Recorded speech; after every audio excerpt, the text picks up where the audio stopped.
Bienvenidos al tema número 39 de este seminario bíblico, profético, histórico. Hoy vamos a abarcar una parte del libro, del capítulo 11 del Apocalipsis, que todavía no hemos visto en los temas pasados. Les invito a abrir conmigo Apocalipsis 11 y comenzamos a leer inmediatamente los primeros dos versículos, donde nos dice: entonces me fue dada una caña semejante a una vara de medir, y se me dijo: levántate y mide el templo de Dios y el altar y a los que adoran en él. Y recordamos que hemos visto en los temas pasados que aquí nos muestra el inicio del juicio celestial a partir de 1844, como continuación del relato de Apocalipsis 10, porque hemos visto que versículos y capítulos fueron añadidos recién siglos y casi milenios después de que fueron escritos los libros antiguos del Nuevo y del Antiguo Testamento. Por lo tanto, era una continuidad fluida desde lo que hoy consideramos el capítulo 10 al capítulo 11. Aquí vemos entonces en el versículo 1 el mandato de medir, es decir, de juzgar. ¿A quiénes? Al templo y al altar y a los que adoran en él. En otras palabras, un juicio especial sobre el pueblo de Dios que cree en el Señor y que cree en las verdades completas que nos provee Dios en sus sagradas escrituras. Pero sigue hablando el versículo 2. Pero el patio que está afuera del templo, déjalo aparte, no lo midas, porque ha sido entregado a los gentiles, y ellos hollarán la ciudad santa 42 meses. Aquí tenemos una riqueza espiritual muy amplia. Vamos a ver varios aspectos y detalles sobre estas palabras bíblicas. Dice aquí, menciona en primer lugar un tiempo profético y dice 42 meses. Y siguiendo con la lectura del versículo 3, sigue diciendo: y daré a mis dos testigos que profeticen por 1260 días vestidos de cilicio. Aquí nos muestra dos tiempos proféticos. En el versículo 2 nos habla de los 42 meses. En el versículo 3, de los 1260 días. Ahora, los 1260 días nos llaman inmediatamente al recuerdo de que ya hemos estudiado acerca de este tiempo profético en el libro de Daniel. Los 1260 días que se convierten en años literales. La soberanía papal en Europa, del 538 a 1798.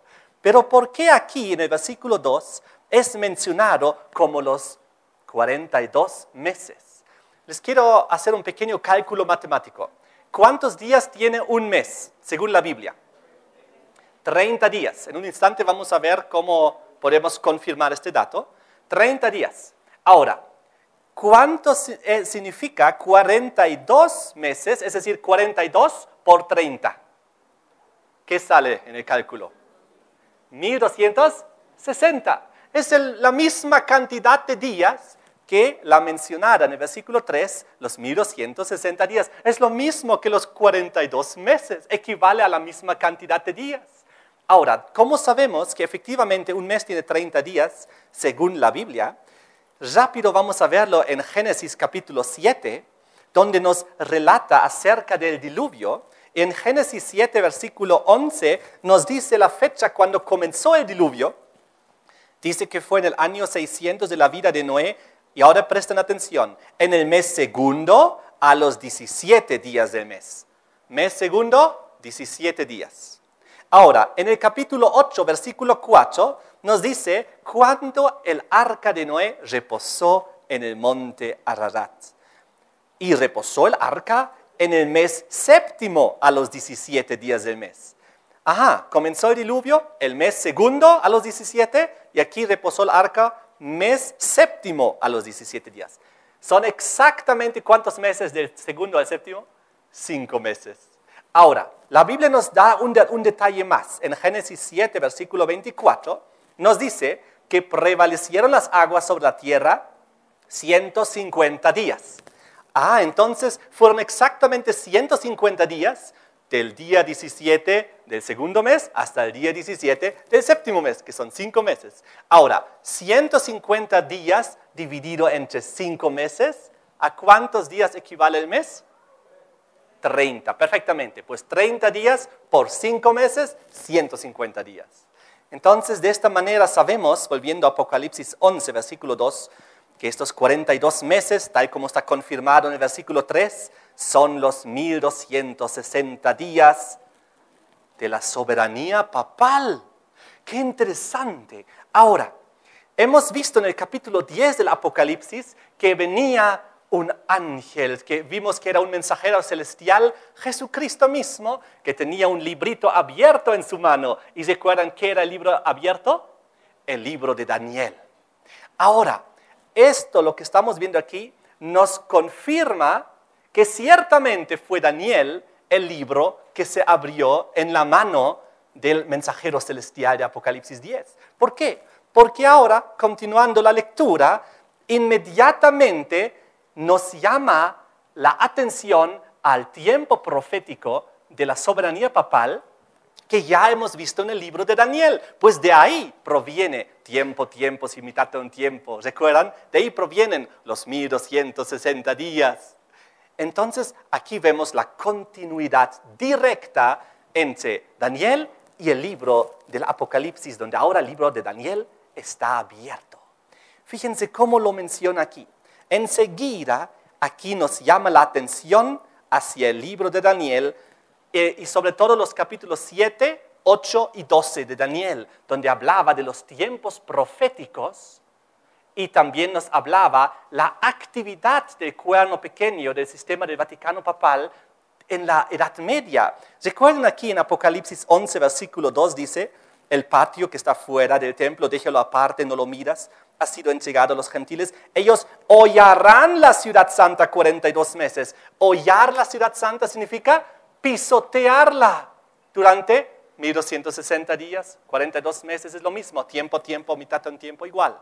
Entonces, esto nos hace recuerdo inmediatamente Daniel capítulo 7, versículo 21, donde decía: veía yo que este cuerno hacía guerra contra los santos y los vencía. Versículo 25, que hablaba grandes palabras contra el Altísimo. A los santos del Altísimo quebrantará, pensará en cambiar los tiempos y la ley, y serán entregados en su mano. Ahí está, hasta tiempos y medio tiempo, los 1260 días o años, o los 42 meses, que es lo mismo. Vemos aquí la soberanía papal y sobre todo enfocando el detalle de hollar la ciudad santa, de perseguir a los hijos de Dios. Lo mismo aquí, Daniel 8, en los versículos 10 y versículo 13. En el versículo 10, cuando hemos estudiado en temas pasados, que el cuerno pequeño engrandeció hasta el ejército del cielo. Parte del ejército de las estrellas echó por tierra y las pisoteó, las holló. Es lo mismo. Las pisoteó. ¿Cuándo? Durante sus 1260 años de soberanía papal. Las estrellas del cielo que habíamos visto, que eran los hijos de Dios que estaban ahora en persecución. Y también decía lo mismo aquí en Daniel 8:13, donde al final del versículo, en la pregunta, ¿hasta cuándo durará la visión del continuo y la prevaricación asoladora, entregando el santuario, el ejército para ser pisoteados, hollados? ¿Se acuerdan? Y lo mismo habíamos visto en Daniel capítulo 12, versículo 7, donde Jesucristo, donde ya está la relación directa entre Daniel 12 y Apocalipsis 10, donde Jesucristo en Daniel 12 levantó sus manos al cielo, jurando por tiempos y la mitad de un tiempo, los 1260 o los 42 meses, lo mismo, diciendo que al cabo de ese tiempo, cuando se acabe la dispersión del poder del pueblo santo, es decir, cuando deje de haber la dispersión del pueblo santo, porque estaba bajo persecución en ese tiempo, entonces todas las cosas serán cumplidas. Volviendo a Apocalipsis 11, entonces vemos aquí que en el versículo 2 y versículo 3 nos presenta nuevamente, como en Daniel 7, 8, 12, el tiempo profético de la soberanía papal en Europa del 538 a 1798, el tiempo medieval de la soberanía, donde ocurrió la Inquisición y la persecución también. Ahora, lo que ocurre aquí es muy interesante, que en el versículo 2 dice, volvemos a leer, el patio que está fuera del templo, déjalo aparte, no lo midas, porque ha sido entregado a los gentiles, y ellos hollarán la ciudad santa 42 meses. Entonces, aquí ahora, el Vaticano, el sistema papal, recibe un nuevo nombre, el nombre de los gentiles. Qué interesante es esto. Recordemos que en el tema 19 habíamos visto varios nombres que la Biblia otorga al sistema del Vaticano papal. Por ejemplo, el enemigo, el desolador, el dragón, ¿recuerdan? Y ahora nos añade un nombre diciendo los gentiles, porque ellos son los que durante 42 meses, los 1260 años, están hollando la Santa Ciudad. La Santa Ciudad es aquí un sinónimo del pueblo de Dios, de los hijos de Dios, que están bajo persecución. Ahora, lo que ocurre es que vamos a ver una ilustración de este periodo que duró 1260 años, 42 meses, tiempo y mitad de un tiempo, en el cual el pueblo de Dios estaba bajo persecución, inquisición, y fue hollado y pisoteado.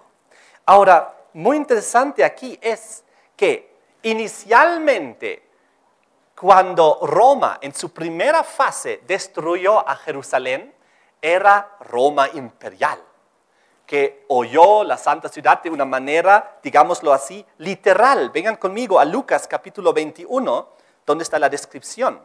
Lucas 21, versículo 24. En el versículo 20 Jesús ya había dicho, cuando veréis a Jerusalén rodeada de ejércitos, sabemos que eran ejércitos romanos en el año 70, sabed entonces que su destrucción ha llegado. Entonces los que estén en Judea huyen a los montes. Ahora, en el versículo 24 dice, y caerán a filo de espada y serán llevados cautivos a todas las naciones y Jerusalén será hollada. Ahí está. Jerusalén, la santa ciudad, será hollada, igual como aquí en Apocalipsis 11, versículo 2, por los gentiles. Qué interesante. Aquí están mostrándonos, nuevamente confirmando lo que estamos viendo en Apocalipsis 11, versículo 2, que los romanos en sus dos fases, es decir, Roma imperial y Roma papal, es nombrado los gentiles. Dice aquí, Jerusalén será hollada, la misma terminología, pisoteada por los gentiles. ¿Hasta cuándo? Hasta que los tiempos de los gentiles se cumplan. ¿Qué tiempos de los gentiles?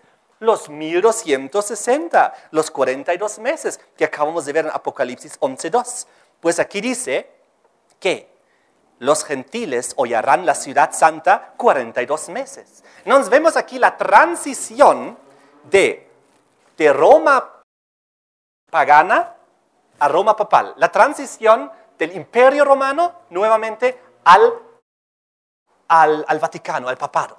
Y aquí lo vemos ilustrado, la destrucción de Jerusalén cuando era la ciudad santa hollada de manera literal por el imperio romano. En el año 70, bajo el general Tito, ¿recuerdan? Pero después de eso, unos 5 siglos después, en el 538, cuando comenzó la soberanía papal en Europa, ahí ya no fue el imperio romano pagano, es decir, el imperio con los cesares. Ahora era el imperio romano papal, religioso del Vaticano, que holló durante ya el tiempo otorgado a los gentiles durante los 42 meses simbólicos, los 1260 años, al pueblo de Dios. Ahora, quiero llamar a la reflexión algo muy interesante. Aquí, el pueblo de Dios que está bajo persecución, que aquí es nombrado la ciudad santa, sabemos que aquí se refiere a la Santa Jerusalén, tal como en Apocalipsis 21, versículo 2, nos indica que efectivamente la santa ciudad es la nueva Jerusalén, es decir, la santa ciudad simbólicamente es la ciudad de Jerusalén. Pero ahora, ¿quién ha sido perseguido durante 42 meses, 1260 días, años? No ha sido una ciudad literal, sino ha sido una comunidad de justos, de cristianos, de verdaderos adoradores que estaban bajo persecución en ese lapso de tiempo. Ahora, este mismo capítulo, Apocalipsis 11, presenta una segunda ciudad en el versículo 8. Y quiero que veamos que hay dos ciudades que presenta aquí el Apocalipsis. Uno, la ciudad santa, la Santa Jerusalén. Otro, en el versículo 8 dice, sus cadáveres estarán en la plaza de la grande ciudad, que en sentido espiritual se llama Sodoma y Egipto, donde también nuestro Señor fue crucificado. Aquí nos habla de una grande ciudad. Y en el Apocalipsis vemos que realmente hay una grande ciudad que es la gran ciudad de Babilonia, que es el opuesto en la simbología espiritual de la ciudad espiritual Jerusalén. Vengan conmigo, Apocalipsis 11, Apocalipsis 14, versículo 8. Apocalipsis 14, 8. 8 ángeles siguió diciendo, ha caído Babilonia, la gran ciudad. Ahí está. ¿Quién es la gran ciudad? Babilonia. Ahora, ¿dónde más identifica esto? Apocalipsis 16, versículo 19. Y la gran ciudad, Babilonia, fue dividida en 3 partes, y las ciudades de las naciones cayeron, y la gran Babilonia vino en memoria delante de Dios. Qué interesante. Y lo mismo en Apocalipsis 18, versículo 10, donde dice, parándose lejos por el temor de su tormento, diciendo, ay, de la gran ciudad de Babilonia. Ahí está. Entonces tenemos en Apocalipsis, por un lado, la ciudad santa, Jerusalén, símbolo de la verdadera comunidad de los verdaderos creyentes y adoradores, pero que están bajo persecución. Y luego tenemos en el Apocalipsis la simbología de la gran ciudad de Babilonia. Pero sabemos que tal como Babilonia en el Apocalipsis es un símbolo, porque ya no existe la ciudad de Babilonia, vamos a ver aquí una ilustración. La ciudad de Babilonia hoy en día está en ruinas, hace muchos siglos, milenios. Entonces, cuando hablan en el Apocalipsis acerca de Babilonia, la ciudad de Babilonia, la gran ciudad de Babilonia, ya no habla de algo literal, de una ciudad literal, sino habla simbólicamente de todos los adoradores babilónicos que se unen a la adoración falsa babilónica.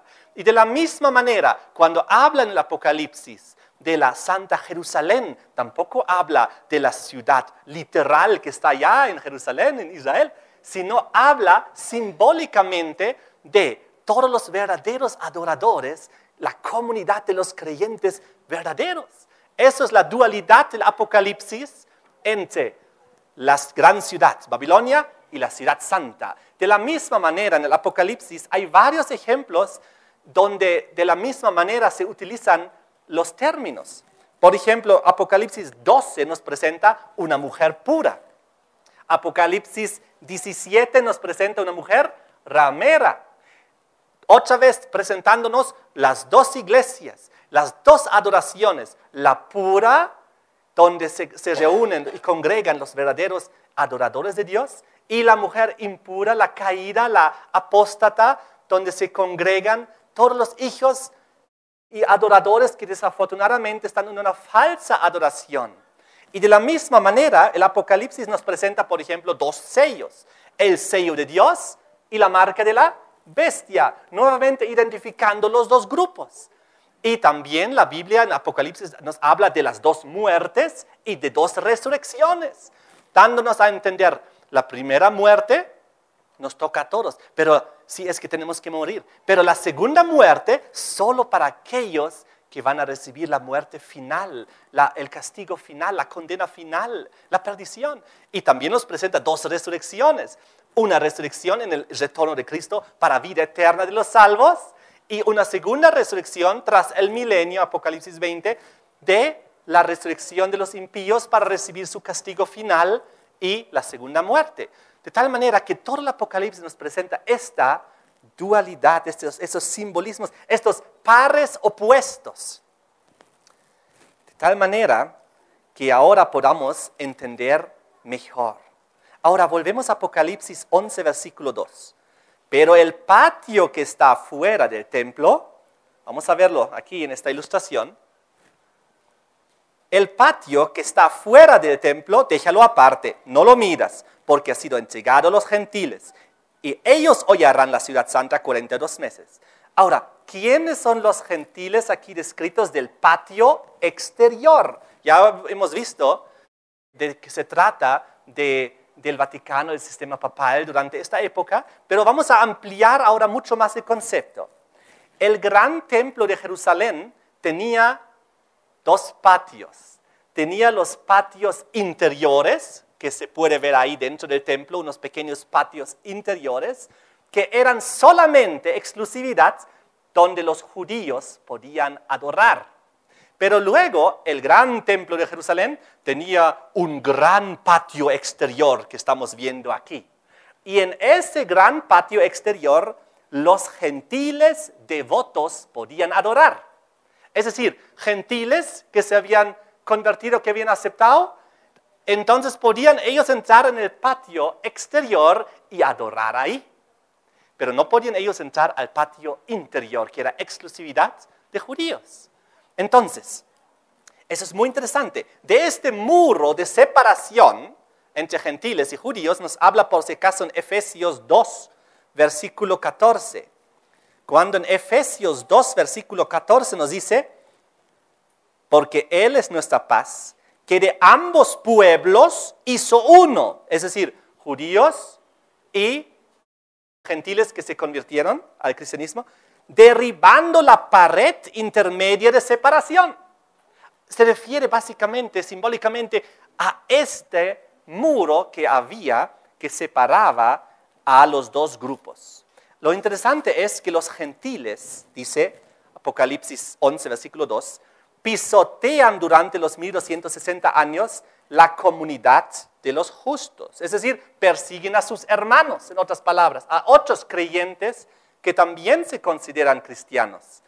Y nosotros sabemos muy bien que fue el cuerno pequeño durante 1260 años que pisoteó el ejército de Dios. Lo hemos leído hace unos instantes, Daniel 8:10, Daniel 8:13 y otros pasajes más. Ahora, lo interesante es que aquí nos está demostrando el aspecto negativo de la cristiandad durante y después de la Edad Media. Es decir, durante la soberanía papal, el aspecto negativo de la cristiandad, donde cristianos persiguieron a otros cristianos por creer diferente y por no someterse al obispo de Roma. Muy interesante. Ahora, ellos están en este versículo en el patio exterior. Es decir, ellos también son adoradores de Dios. Ellos están ahí, pero son cierta clase de cristianos que desafortunadamente han sido engañados. Es por eso que persiguen a sus hermanos. Es por eso que durante más de un milenio la Inquisición y todas esas cosas terribles que ocurrieron, es a eso posiblemente que también hace alusión a Apocalipsis 11, versículo 8, donde también nos indica de la crucifixión nuevamente del Señor en otra aplicación simbólica que vamos a ver en el siguiente tema. Ahora, es muy interesante esto, que hay una gran diferencia entre los cristianos que simbólicamente están en el patio interior, en el juicio celestial, y los que están en el patio exterior persiguiendo a sus hermanos. ¿Por qué? A los que están en el patio exterior dice, no se los mide. Claro es el mensaje, pero el patio que está fuera del templo, déjalo aparte, no lo midas. Déjalo aparte, aquí en el griego es inclusive más fuerte de lo que ha sido traducido en nuestras Biblias. Es arroja, descarta, es decir, déjalo aparte en una forma bastante drástica. ¿Por qué? Porque nos muestra aquí un juicio de separación entre cristianos, entre los unos que están simbólicamente dentro del templo de Dios y los otros que están afuera en el patio, pero que persiguen a sus hermanos, es decir, a los otros cristianos durante esa época oscura de la historia humana. Ahora, este era como un juicio de separación que separó los verdaderos cristianos bíblicos que querían hacer la voluntad de Dios, guardar los mandamientos de Dios, apartarse de toda idolatría, mundanalidad y paganismo, de la otra forma de cristiandad, que es aquella que persigue durante 1260 años, donde desafortunadamente hay todas las cosas que hemos visto hace varios temas atrás. Les quiero recordar unos cuantos. Allá, a través del Vaticano, a través del sistema papal, se introdujo la idolatría. ¿Se acuerdan? Las imágenes, las estatuas, del paganismo trayéndolo. Se introdujo el día del sol como día de adoración. Se comenzó a vender el perdón, recuerden la Edad Media. Se hizo durante muchos siglos la prohibición de la Biblia, de que no lo puedes leer y no lo puedes traducir bajo pena de muerte. Se introdujo falsos mediadores como santos y otros seres humanos como mediadores a los cuales podemos supuestamente orar y ellos nos van a comunicar como mediadores a Dios. Ahí vimos también la inmortalidad del alma, filosofías griegas y babilónicas que se introdujeron y romanas que se introdujeron en el Vaticano. Toda la lista tremenda de tradiciones. Y luego, obviamente, la Inquisición, que era tan terrible, donde murieron entre 50 y 120 millones de personas por la tortura, la Inquisición, la persecución. Luego vimos las blasfemias. ¿Recuerdan? Decir ser Dios en la tierra, Cristo en la tierra, decir poder perdonar pecados y otras cosas. Y la blasfemia de decir somos más que Dios. La traducción está encima de la palabra de Dios porque podemos cambiar los tiempos y la ley de Dios, cambiando el sábado, el domingo, sacando el segundo mandamiento fuera, poniendo el tercero en segundo lugar, dividiendo el 10º en 2 y todo lo que hemos visto ya en temas anteriores. Entonces, realmente aquí nos muestra un tremendo juicio de separación. Pero quiero decir una cosa que nunca debemos olvidar en este punto cuando hablamos. Es lo que dice en Hechos capítulo 17, versículo 30. Hechos 17, versículo 30, donde dice, pero Dios, habiendo pasado por alto los tiempos de esta ignorancia. Estábamos hablando que Pablo estaba en Atenas y la ciudad estaba llena ¿de qué? De idolatría. Y dice, Dios pasa por alto los tiempos de la ignorancia, pero ahora manda a todos los hombres en todo lugar que se arrepientan. ¿Por qué? Dios en su gran misericordia no nos toma en cuenta los pecados que cometemos en ignorancia, sin saberlo. Si yo de todo corazón he adorado una imagen y yo no sabía que estaba mal, y yo con sincero corazón lo hacía, pero el día que yo descubro la verdad, los 10 mandamientos y muchas otras cosas, ahí debo arrepentirme, confesar y abandonar estas cosas, estas prácticas. Entonces aquí, durante toda la Edad Media, había muchísimos, no sabemos qué gran cantidad de personas que eran parte del sistema del Vaticano papal, que eran verdaderos creyentes y adoradores, que según su conciencia y según el conocimiento que tenían, según su razonamiento y su conciencia, con la poca luz que recibieron, hicieron lo correcto. Y Dios tomará en cuenta todo eso y serán salvos también. Es muy importante. Y ahora en 1 de Timoteo, capítulo 1, hay un ejemplo impresionante acerca de lo que estamos leyendo y estudiando en este momento. 1 de Timoteo 1, versículo 13. Pues también San Pablo, hablándonos de su propia experiencia de perseguidor de los cristianos, ahora nos habla también de que él no sabía que estaba mal, pero luego llegó a reconocer, a reflexionar y a cambiar. Dice 1 de Timoteo 1, versículo 13. Habiendo yo, dice, sido antes, ¿qué cosa? Blasfemo, perseguidor e injuriador, mas fui recibido a misericordia porque lo hice por ignorancia, en incredulidad. Por lo tanto, de la misma manera, no sabemos qué enorme cantidad de creyentes durante los 1260 años de la soberanía papal, que también eran parte de ese sistema, parte del sistema blasfemo, perseguidor, injuriador, lo hicieron también por ignorancia o incredulidad. Y entonces, una vez que ellos se dieron cuenta de lo que estaban haciendo y cambiaron, fueron también salvos. Ahora eso es muy, muy importante mencionar. Volviendo a Apocalipsis 11, vamos ahora al versículo 3. Apocalipsis 11, al versículo 3, donde nos habla ahora de los dos testigos. Vamos a ilustrarlo de esta manera. a través de una Biblia. Fíjense lo que dice el versículo 3. Y vamos también hasta el versículo 4. Daré a mis 2 testigos que profeticen por 1260 días vestidos de cilicio. Dios permite que durante los 1260 años de la soberanía papal, de la Inquisición, Dios permite que estén ahí sus 2 testigos. Aunque, como estamos viendo, vestidos de cilicio, pero ellos están ahí profetizando. Versículo 4, estos testigos son los 2 olivos y también los 2 candeleros que están en pie delante de Dios en la tierra. Y en el versículo 10 también nos añade un sinónimo más, un nombre más, diciendo que también son los 2 profetas que habían atormentado a los moradores de la tierra. Aquí tenemos 4 nombres de una misma cosa. 2 testigos, 2 olivos, 2 candeleros, 2 profetas, que predican, profetizan en pie delante de Dios, que atormentan a los moradores de la tierra, que dan testimonio, y que durante estos 1260 años son sumamente impopulares, porque tienen un mensaje impopular. Durante 1260 años hay contra ellos oposición y resistencia, de tal manera que ellos están vestidos, como dice el pasaje, de cilicio, es decir, de saco, es decir, de pena, de tristeza. Ahora vamos a ver esto. ¿Qué significa que están vestidos de cilicio?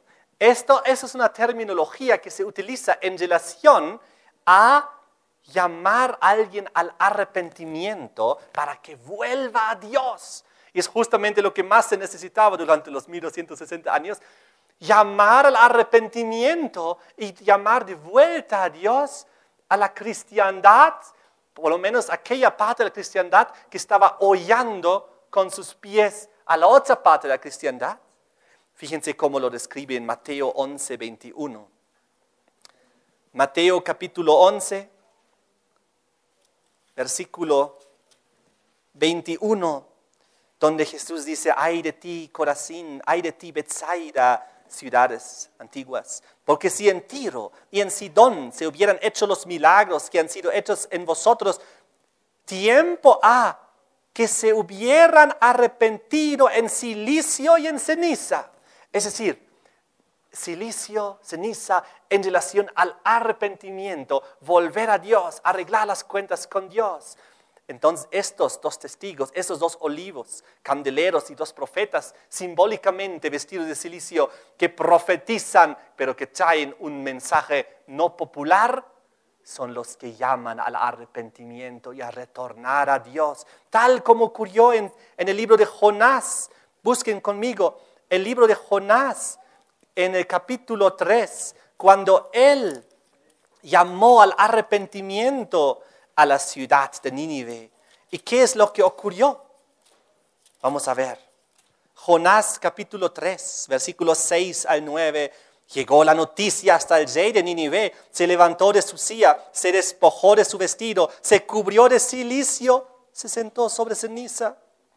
Hizo proclamar y anunciar en Nínive por mandato del rey de sus grandes, diciendo, hombres y animales, bueyes y ovejas, no gusten cosa alguna, no se les dé alimento ni beban agua, sino cúbranse de cilicio, hombres y animales, y clamen a Dios fuertemente, y conviértase cada uno de su mal camino, de la violencia que hay en sus manos. Quién sabe si se volverá y se arrepentirá Dios, y se apartará del ardor de su ira, y no pereceremos. ¿Y qué pasó con Nínive? Se salvó, porque de verdad se arrepintieron y cambiaron, y arreglaron sus cuentas con Dios. Pero aquí durante los 1260 años, desafortunadamente, el sistema no cambia, no se arrepiente, no vuelve a Dios, no arregla sus cuentas con Dios. Pero de todas maneras aquí está el mensaje que Dios no abandonó a su pueblo durante los 1260 años. Él estaba con ellos, aunque ellos estaban de luto. No se olviden que estaban en persecución. Estaban en una situación muy triste. Fíjense cómo el libro de Daniel capítulo 9, versículo 3 lo expresa cuando Daniel en su profunda oración de arrepentimiento hace y toma las mismas actitudes. Y volví mi rostro a Dios el Señor, buscándole en oración y ruego, en ayuno, cilicio y ceniza. Lo mismo en Jeremías 4, versículo 8, donde el pasaje dice lo siguiente, Jeremías 4, versículo 8. Por esto, vestíos de cilicio, endechad y aullad, porque la ira del Señor no se ha apartado de nosotros. Siempre el mismo simbolismo en el cilicio. Ahora esos dos testigos están vestidos de esta manera. Apocalipsis 11, versículo 3. Ellos están en favor del arrepentimiento y en favor de que la gente arregle sus cuentas con Dios y vuelva.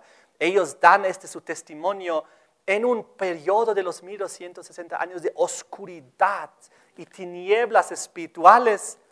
Pero también dice la Biblia que esos dos testigos son dos olivos. Y estos dos olivos están en relación también a los dos candeleros. Y sabemos que el olivo es donde sale el aceite para llenar el candelero, para que pueda iluminar luz. Ahora, vamos a ver esto en detalle aquí en Zacarías, Antiguo Testamento, capítulo 4, donde les voy a invitar que lo lean con calma en sus casas, todo el capítulo 4 de Zacarías, pero aquí nos habla en el versículo 3 de los dos olivos, y en el versículo 2 de los candelabros, y nos habla en el versículo 6, ¿qué es esto? Es la pregunta, y la respuesta es, no con ejército ni con fuerza, sino con mi espíritu, ha dicho el Señor de los ejércitos. Aquí nos está indicando que los dos candeleros que tienen que ser llenados con el aceite de los dos olivos es el símbolo del Espíritu de Dios, del Espíritu Santo. El Espíritu Santo llena los candeleros para que ellos, el combustible es el aceite, para que ellos luego pueden transmitir luz. Porque el aceite era el combustible generalmente utilizado en la antigüedad para iluminar. Entonces, aquí vemos que los dos olivos, los dos candeleros, están en relación directa al Espíritu Santo, que es también representado como el aceite, y Él que tiene que llenar para que haya luz. Entonces, vemos aquí algo. La Biblia, en su conjunto, el Antiguo Testamento, como el Nuevo Testamento, que ya les voy a adelantar, que son los dos testigos, que son los dos olivos, que son los dos candeleros, que son los dos profetas, fueron inspirados ¿por quién? Por el Espíritu Santo. Fueron llenados por el aceite, estos dos candeleros, por el Espíritu Santo. Vean conmigo a 2 de Timoteo, capítulo 3, versículo 16. 2 de Timoteo 3, versículo 16. Toda la Escritura, toda, Antiguo y Nuevo Testamento, es inspirado por Dios, útil para enseñar, para redarguir y para corregir, para instruir en justicia. Y también San Pedro, en su segunda carta, vean conmigo a 2 de Pedro, capítulo 1, versículo 20 y 21, donde habla de la palabra profética. Y recuerden que 2/3 de la Biblia es profecía, del Antiguo como también del Nuevo Testamento. Y dice aquí, 2 de Pedro 1, versículo 20, entendiendo primero esto, que ninguna profecía de la Escritura es de interpretación privada, porque nunca la profecía fue traída por voluntad humana, sino que los santos hombres de Dios hablaron siendo inspirados. ¿Por quién? Por el Espíritu Santo. El Espíritu Santo llenó su aceite en toda la Biblia, en el Antiguo y en el Nuevo Testamento, y ahora la Biblia, por eso es los dos olivos, la Biblia son los dos candeleros. ¿A qué se dedica la palabra de Dios, la Biblia? A iluminar luz, porque si tú llenas aceite en un candelero, entonces eso significa que hay luz, una llama, un fuego que ilumina, y es por eso que la Biblia nos dice en Salmos 119, versículo 130, la exposición de tus palabras alumbra. La palabra de Dios cuando es expuesta, alumbra, es la luz, llena del Espíritu Santo, lleno de aceite, porque es el candelabro. Y no solamente esto, vengan conmigo aquí, mismo capítulo 119, versículo 105. Lámpara es a mis pies tu palabra y lumbrera a mi camino. Esta Biblia, la palabra de Dios, es lámpara, lumbrera, lleno del Espíritu Santo, lleno del aceite, para iluminar. Igual como la profecía, como decía ahorita en 2 de Pedro 1, versículo 19, es antorcha en la oscuridad, que alumbra hasta que venga el Señor Jesucristo. Ahora, muy interesante, lo que estamos viendo aquí, volvemos a Apocalipsis capítulo 10, Apocalipsis capítulo 11, versículo 3, donde dice que los dos testigos, y ahora ya estamos comenzando a entender el Antiguo Testamento y el Nuevo Testamento, juntos, en conjunto, son los dos testigos que durante los 1260 años de la persecución papal iluminaron, alumbraron y llamaron al arrepentimiento, llamaron a volver a Dios, y vestido de silicio, que también, y en ceniza, que también es un símbolo de tristeza y pena por los 1260 años donde también había la constante persecución e inquisición. Estaba el mundo y la palabra de Dios en pena. Entonces lo que estamos viendo aquí es también el otro sinónimo. ¿Qué otro nombre recibe en Apocalipsis 11 los dos testigos? En el versículo 10 reciben el nombre de los dos profetas. Les pregunto, ¿hay profecía en el Antiguo Testamento y también en el Nuevo Testamento? Sí, ambos testigos son llenos de profecía. Tal el Antiguo como el Nuevo Testamento son libros, contienen libros proféticos que nos profetizan y que nos predican la palabra de Dios. Ahora, lo interesante es que el testimonio escrito, lo que vemos por ejemplo en la Biblia, es aún más poderoso que el testimonio, tiene más fuerza que un testimonio oral. Yo puedo dar un testimonio hablando, pero el testimonio escrito es aún más poderoso. Por lo tanto, Jesucristo, hablando acerca de la palabra de Dios, dijo en San Juan 5, versículo 39 lo siguiente. Juan 5, 39, dice Jesucristo lo siguiente: escudriñad las Escrituras, porque a vosotros os parece que en ellas tenéis vida eterna, y ellas son los que dan testimonio de mí. ¿Qué es dar testimonio? ¿Quién da testimonio? Un testigo da testimonio. Y aquí vemos los dos testigos, la Biblia dando testimonio, declarando, siendo el testigo firme para Jesucristo, la palabra de Dios, Antiguo como Nuevo Testamento. De la misma manera, Mateo capítulo 24, en el versículo 14, Mateo 24, versículo 14, donde dice que será predicado este evangelio, la palabra de Dios, del reino en todo el mundo. ¿Para qué? Para testimonio a las naciones, y entonces vendrá el fin.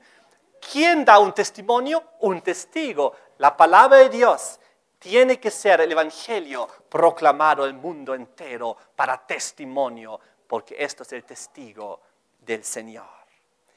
Ahora volvemos a Apocalipsis, capítulo 10 y el versículo 11. Ahora entendemos un poco mejor cuando el llamado tras el gran chasco de 1844, después de el librito de Daniel abrirlo, comerlo dulce en la miel, luego amargo en el vientre, lo que hemos visto en temas anteriores, en el versículo 11 dice: es necesario que profetices otra vez sobre muchos pueblos, naciones, lenguas y reyes. Hay que volver a dar testimonio, volver a testificar nuevamente la palabra de Dios y las profecías y predicarlo a las naciones de la tierra. Ahora, la palabra de Dios son los dos testigos, el Antiguo y el Nuevo Testamento, pero también los mensajeros de la palabra de Dios del Antiguo y el Nuevo Testamento también son simbólicamente estos testigos, porque ellos son que hacen que la verdad contenida en estos testigos lleguen hacia las multitudes a través de la predicación y a través de los estudios. Ahora, es muy interesante, ellos, los que hablan, los que profetizan, los que dan a entender esto como testigos fieles del Señor, son aquellos mencionados en Apocalipsis 12, versículo 11. Y presten mucha atención, ahora vemos una nueva profundidad en este versículo. Y ellos le han vencido al diablo por medio de la sangre del Cordero y de la palabra del testimonio de ellos y menospreciaron sus vidas hasta la muerte. Aquí está hablando de todos aquellos que eran testigos fieles de la palabra de Dios, también sobre todo durante los 1260 años.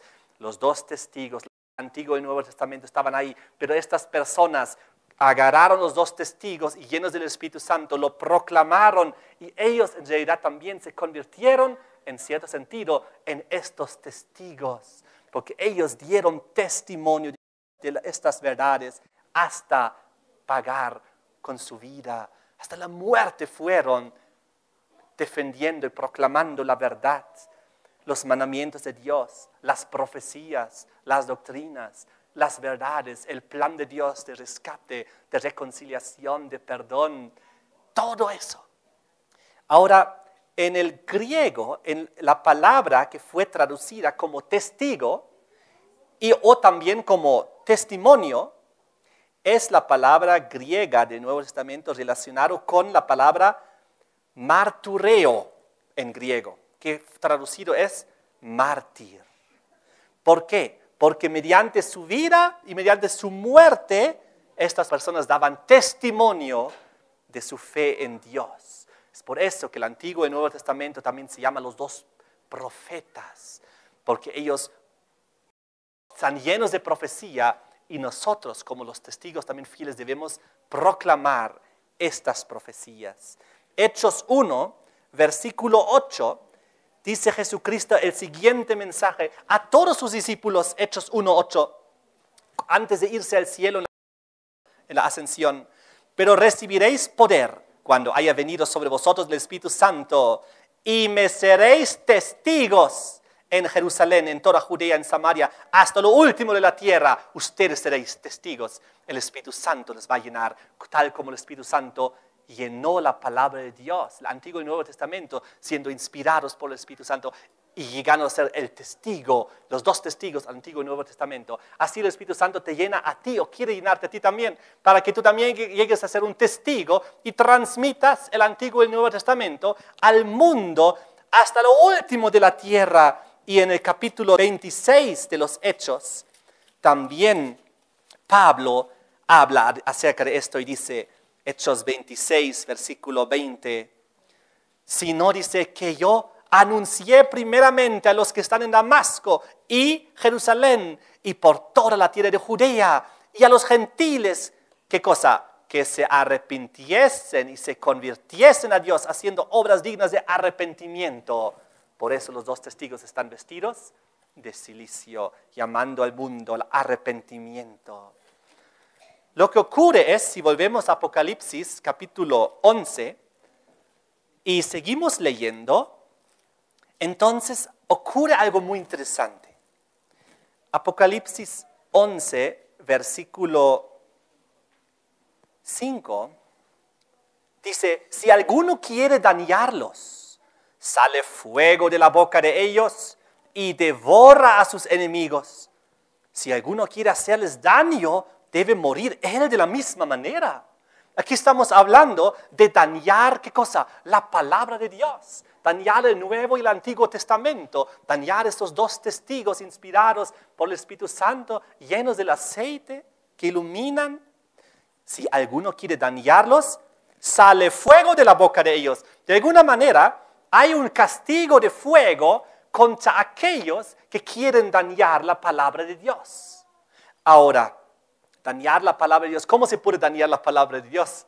Por ejemplo, oponiéndose a su testimonio o corrompiendo la verdad bíblica o pervirtiéndolo de tal manera que llega a ser un enemigo de la verdad, enemigo de la palabra de Dios, desviando a la gente. Eso es intentar dañar la palabra de Dios. Entonces, si alguien daña la palabra de Dios, desvía a la gente, engaña a la gente, tal como ocurrió durante los 1260 años, ¿qué pasa? Dice el versículo 5, sale fuego de la boca de ellos, devora a sus enemigos. ¿Por qué? Menciona aquí un castigo de fuego contra los enemigos de la verdad y los enemigos de la palabra de Dios. Les pregunto, ¿cuándo se aplica el castigo de fuego finalmente sobre los enemigos de la palabra de Dios y de la verdad?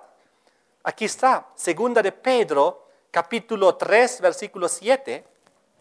Pero los cielos y la tierra que existen ahora están reservados por la misma palabra, guardados para el fuego en el día del juicio y de la perdición de los hombres impíos. Apocalipsis nos habla también de esto, Apocalipsis 20, versículo 15, donde dice, por ejemplo, el que no se halló inscrito en el libro de la vida fue lanzado al lago de fuego, el castigo contra aquellos que dañaron la palabra de Dios. ¿Y qué más? Apocalipsis 22, versículo 18 y 19, donde dice, yo testifico a todo aquel que oye las palabras de la profecía de este libro, si alguno añadiere a estas cosas, Dios traerá sobre él las plagas que están escritas en este libro. Si alguno quitare de las palabras del libro de esta profecía, Dios quitará su parte del libro de la vida y de la santa ciudad y de las cosas que están escritas en este libro. Es decir, dañar la palabra de Dios, añadir, quitar, tergiversar, oponerse a la verdad. Todo esto finalmente traerá la consecuencia del castigo de fuego final. Igual Malaquías, último libro del Antiguo Testamento, habla de esto. Malaquías, capítulo 4, versículo 1, hablando del día del Señor, porque he aquí viene el día ardiente como un horno fuego. Todos los soberbios, todos los que hacen maldad, serán estopa. Aquel día que vendrá los abrazará, ha dicho el Señor de los ejércitos, no les dejará ni raíz ni rama, el castigo del fuego. Si volvemos a Apocalipsis capítulo 11 y vemos el versículo 5, dice algo más. Si alguien quiere dañarlos, a los dos testigos del Antiguo y Nuevo Testamento, la palabra de Dios, sale fuego de la boca de ellos, devora a sus enemigos. Y si alguno quiere hacerles daño, debe morir él de la misma manera. Qué interesante. Esto vamos a entender mejor en el siguiente tema, cuando vamos a ver acerca de la Revolución Francesa. Pero quiero adelantarme a Apocalipsis 13, versículo 10. Nos dice, si alguien lleva en cautividad, va en cautividad. Si alguno mata a espada debe ser muerto. Tal como dice aquí Apocalipsis 11, 5. Si alguno quiere hacerles daño, debe morir él de la misma manera. Y lo que hicieron durante 1260 años en contra de la palabra de Dios, luego llevando en cautividad a los hijos de Dios y matándolos a espada, luego les ocurrió igualito al cabo de los 1260 años, como vamos a ver en el tema siguiente. Es tremendo, es impresionante la palabra de Dios. Vamos a ir al versículo 6, Apocalipsis 11, 6. Estos, los dos testigos, los dos olivos, los dos candeleros, los dos profetas, tienen poder para cerrar el cielo a fin de que no llueva en los días de su profecía. Tienen poder sobre las aguas para convertirlas en sangre, para herir la tierra con toda plaga cuantas veces quieran. Y si analizamos este versículo, nos viene a la mente inmediatamente dos personajes. ¿Ya se han dado cuenta de qué dos personajes está hablando más o menos este versículo? Vamos a ilustrar con esta ilustración. Fue Elías quien por mandato de Dios cerró el cielo, tal como dice el versículo 6, y no hubo lluvia durante 3 años y medio. Es muy interesante porque aquí en el versículo 9 del Apocalipsis 11 también menciona 3 días y medio, que en la simbología son 3 años y medio, haciendo una alusión aquí en el versículo 6 y 9 hacia Elías, que cerró el cielo por mandato divino, no hubo lluvia durante 3 años y medio y hubo una tremenda hambruna. Podemos leer de eso en Lucas 4:25, donde en Lucas 4, el versículo 25, dice la palabra: y en verdad os digo que muchas viudas había en Israel en los días de Elías, cuando el cielo fue cerrado por 3 años y 6 meses, y hubo una gran hambre en toda la tierra. Ahora, recordemos también qué más es lo que hizo Elías por mandato divino cuando levantó el altar en el monte Carmelo. ¿Recuerdan? un profeta verdadero entre 850 profetas falsos. Y entonces Dios envió, ¿qué es lo que envió del cielo? Fuego, y devoró esa ofrenda. Entonces aquí en relación también está el fuego que sale de la boca del versículo 5. Otra alusión hacia Elías en su experiencia como profeta. Pero también dice el versículo 6, haciendo alusión a Moisés. Y dice el versículo también 6, que tienen poder sobre las aguas para convertirlas en sangre y para herir la tierra con toda plaga cuantas veces quisieran. ¿Quién? ¿A través de quién Dios convirtió el agua en sangre? A través de Moisés. ¿A través de quién Dios ejecutó las 10 plagas para liberar a su pueblo de Egipto? A través de Moisés. Entonces aquí también tenemos una alusión directa hacia Moisés. No solo hacia Elías, hacia Moisés también. Ustedes pueden leer todas esas historias en Éxodo capítulo 7 en adelante, donde están las 10 plagas que se derraman. El asunto de convertir agua en sangre está en Éxodo 7, 14 a 18. Ahora, esto es bastante importante. Igual quiero volver a repetir Apocalipsis 22, versículo 18, donde dice que si alguien quita o si alguien pone, añade cosas sobre la palabra de Dios, en este caso sobre el libro del Apocalipsis, pero esto se aplica obviamente a toda la palabra de Dios, entonces las plagas escritas en este libro caerán sobre él. Esto es una cosa muy, muy tremenda. ¿Cuántas veces quisieran, dice la Biblia en el versículo 6, cuántas veces quieran? Es decir, tan a menudo como se indica en sus páginas que caigan los juicios, los juicios acontecerán. Dios toma esa decisión. Ahora, lo interesante es que Elías y Moisés juntos aparecen en el Nuevo Testamento en el día de la transfiguración, ahí en el monte, aparecen juntos con Jesucristo. Mateo 17, 1 al 8 nos relata eso, pero también en el Antiguo Testamento ellos aparecen juntos solo en un pasaje que se encuentra en Malaquías 4, 4 al 8. Solamente en Malaquías, al fin del Antiguo Testamento, en Malaquías 4, 4 al 6 digo. Malaquías 4, 4 al 6. Acordaos de la ley de Moisés, mi siervo, al cual encargué en Horeb ordenanzas y leyes para todo Israel. He aquí, yo envío el profeta Elías, antes que venga el día del Señor grande y terrible. Aquí nos hace alusión a Moisés, hacia el pasado, la ley, el Torá y el Antiguo Testamento. Y Elías como una alusión hacia el futuro. Y eso es algo muy interesante, como vamos a ver ahora. Ellos son símbolos. Aquí Moisés y Elías son símbolos.